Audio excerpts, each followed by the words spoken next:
totalmente esa modalidad de lo que es el servicio militar. Eso está totalmente descartado, ¿verdad? Porque después se puede interpretar o manipular como que si estamos diciendo que ya, nada de eso, sí, nada de eso, ¿eh?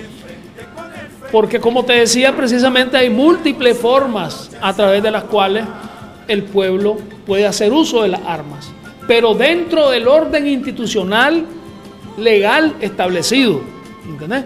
Entonces ahora tenemos, por ejemplo, la policía voluntaria, que es un cuerpo que existe desde 1980. Yo fui también de la policía voluntaria en los años 80. Y que actualmente fue fundamental en esta coyuntura el año pasado para derrotar el intento de golpe.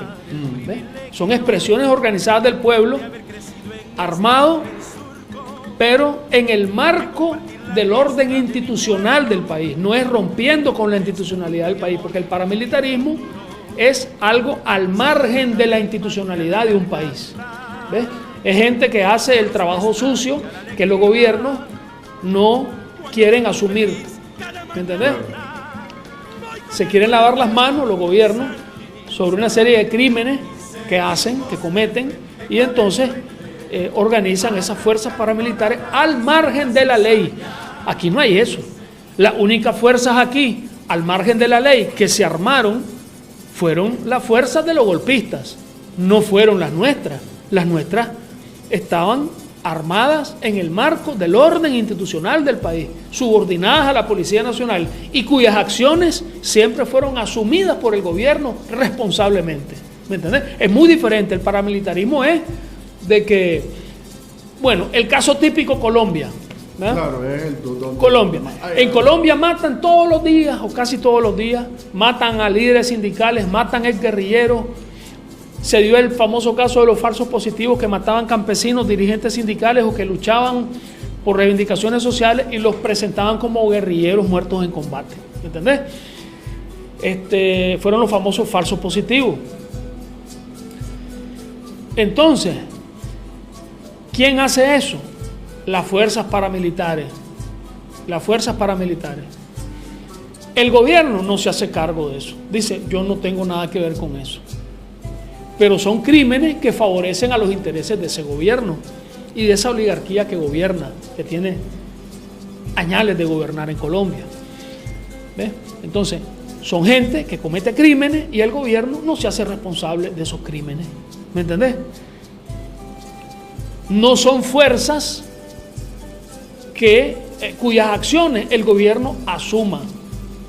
¿Me entendés? Aquí, cuando se desmantelaron los tranques el año pasado, eso fue asumido por el gobierno. ¿Ya? No dijo el gobierno, no, ese no soy yo. No dijo la policía, esos a saber quiénes son. Están fuera de nuestro control. No dijo eso el gobierno, no dijo eso la policía. Y eso es lo que dice un gobierno y una policía y un ejército cuando hay fuerzas paramilitares. Se lavan las manos. Nada que ver con Nicaragua. ¿Me entendés? ¿Ya? Son fuerzas dentro del orden institucional del país. Porque la revolución es fuente de derecho. Y crea un nuevo orden jurídico, una nueva institucionalidad, un nuevo modelo. Y parte de ese nuevo modelo es el pueblo armado. Que no es paramilitarismo y que no es nada de eso, de lo que se nos pretende demagógicamente, de manera mentirosa, acusar. ¿No? Somos el pueblo armado, organizado en el marco del orden institucional del país, como ha sido siempre. No es nada nuevo, no es nada nuevo. Los que ahora hablan chochadas, muchos de ellos fueron parte en los 80 de este modelo, ¿me entendés? Para que ya se sabe quiénes son, estarle haciendo propaganda. Todos tenemos que aprender de todo lo que suceda, ¿no? Sea favorable o desfavorable a nuestros grandes objetivos. Sin embargo, en el caso nuestro, al menos del sandinismo, más bien lo que vemos es corroborado nuestro planteamiento, como te decía anteriormente, ¿no?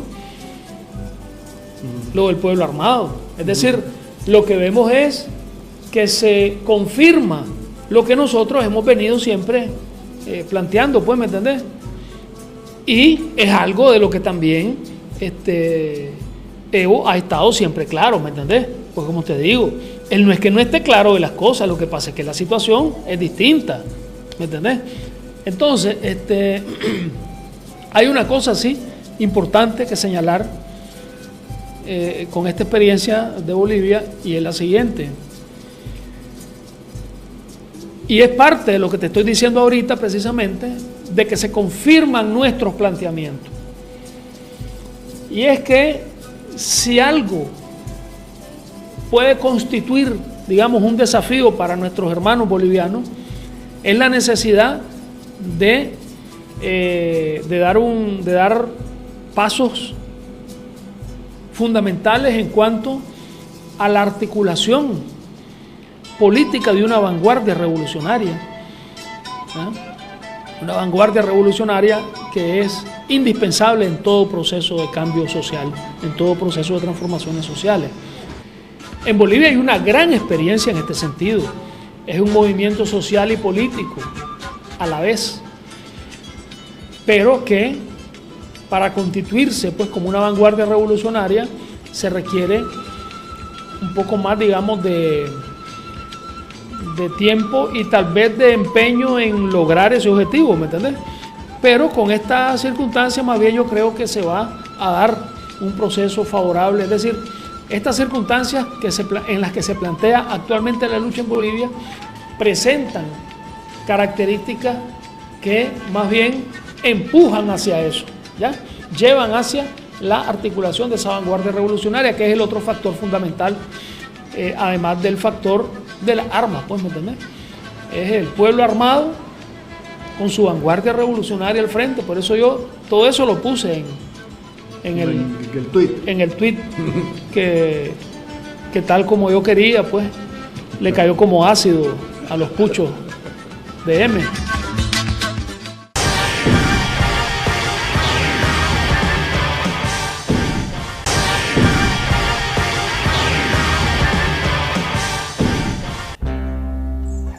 Aquí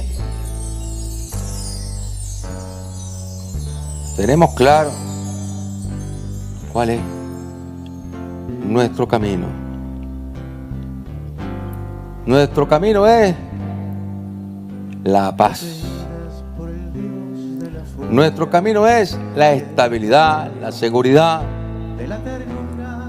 Nuestro camino es la educación, la salud.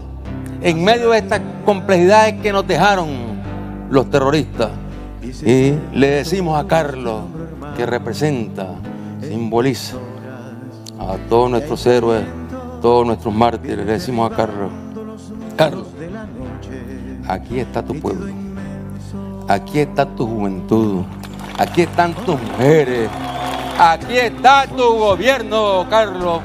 Este es el gobierno del comandante Carlos Fonseca Amador. ¡Que viva Carlos!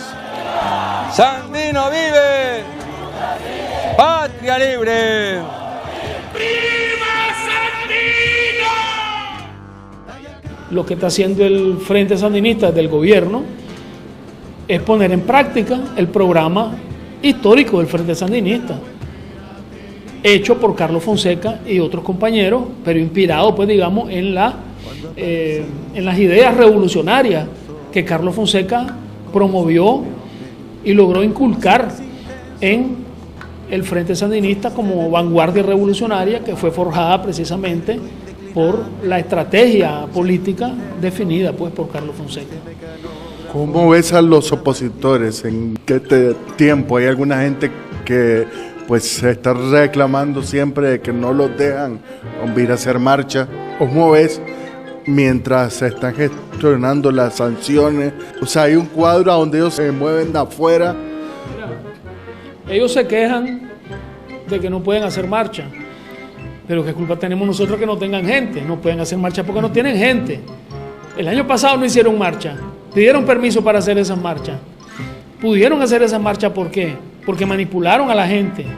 Pero bueno, eso demuestra que no es necesario un permiso para hacer una marcha. Si tienes gente, no necesitas permiso. Lo que pasa es que no tienen gente, ese es el problema, ¿me entendés? Y tampoco nosotros vamos a violentar el orden establecido permitiéndoles que vayan a hacer unas actividades políticas en las que no se quieren responsabilizar porque no cumplen los requisitos de ley. No se quieren responsabilizar por daños y perjuicios causados, lo cual es normal en cualquier país del mundo, en el más democrático país del mundo, que hay que responsabilizarse. Si vos pedís permiso para hacer una marcha, que es una cuestión pública, tenés que responsabilizarte por posibles daños ocasionados, con mucha más razón con los antecedentes que hay, ¿me entendés? Entonces, definitivamente, si incluso después de que se logró derrotar el intento de golpe, ellos hicieron unas cuantas marchitas en las que hicieron desastres. Iba poca gente, pero hicieron barbaridades.